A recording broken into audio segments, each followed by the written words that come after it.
अनामिका माला अपनी बेटी अनामिका को बार बार नाश्ते के लिए बुला रही थी, लेकिन वो कमरे से बाहर ना आई। कई बार पुकारने पर भी इसने कहा, मेरा खाने को दिल नहीं है, जब दिल होगा तो खा लूंगी। माला को फिक्र होने लगी, लेकिन दीपेश ने समझाया कि ज़बरदस्ती मत करो। ये कहकर वो ऑफिस के लिए निकल गया, लेकिन शाम को जब ऑफिस से वापस पहुंचा तो माला ने कहा, अनामिका ने पूरा दिन दरवाज़ा नहीं खोला और मुझे बहुत फिक्र हो रही है। ये सुनते ही दीपेश ने दरवाज़ा तोड़ दिया। अंदर का मंजर बहुत खौफनाक था। अनामिका अंधेरे कमरे में एक काली मोमबत्ती जलाकर काली क्रेयॉन से अजीबोगरीब तस्वीरें बना रही थी। जब दीपेश ने कागज़ छीनने की कोशिश की तो इसने गुस्से से देखा और इसकी आंखें लाल सुर्ख हो चुकी थी। उसने कागज़ दीपेश के हाथ से छीना और ऐसे खा लिया जैसे वो कोई छोटी बच्ची हो।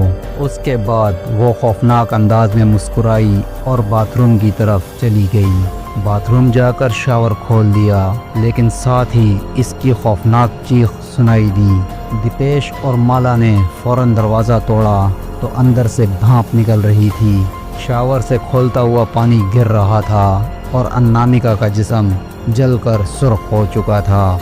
उसे अस्पताल ले जाया गया। कई दिन तक वो नाजुक हालत में रही।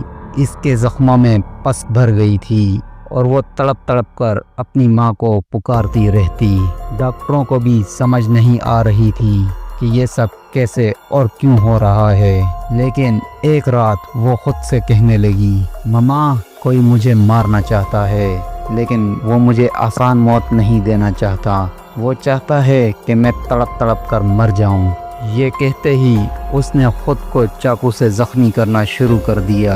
हालत और भी ज़्यादा बिगड़ गई और आखिरकार वो अस्पताल में दम तोड़ गई। जब माला इसके कपड़े समेट रही थी तो उसे एक काली गुड़िया मिली जिसमें बेशुमार सुइयां लगी हुई थी। जैसे ही इसने एक सुई निकाली तो गुड़िया के जिस्म से खून निकलने लगा और साथ ही अनामिका की लाश से भी खून बहने लगा।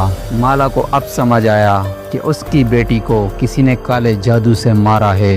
असल हकीकत ये थी, 1 साल पहले अनामिका ने अपने क्लास फेलो अभिजीत को पूरे कॉलेज के सामने जलील किया था और उसकी रुसवाई करवाई थी। बाद में उसने कत्ल के केस में फंसाकर जेल भिजवा दिया। अभिजीत जेल में पागल हो गया और तड़प तड़प कर मर गया। अभिजीत की माँ ने बेटे के मरने के बाद कसम खाई थी, जैसे मेरा बेटा तड़प तड़प कर मरा है वैसे ही तू भी मरेगी और मैं तुझे मरते हुए अपनी आंखों से देखूंगी। और ये सब कारनामा अभिजीत की माँ का था। उसी ने अनामिका पर काला जादू करवाया और उसे मौत के घाट उतार दिया। अगर आपको हमारी ये स्टोरी पसंद आई हो तो हमारे चैनल हॉन्टेड कहानी को सब्सक्राइब करें, लाइक करें, शेयर करें और बेल आइकन दबाना ना भूलें।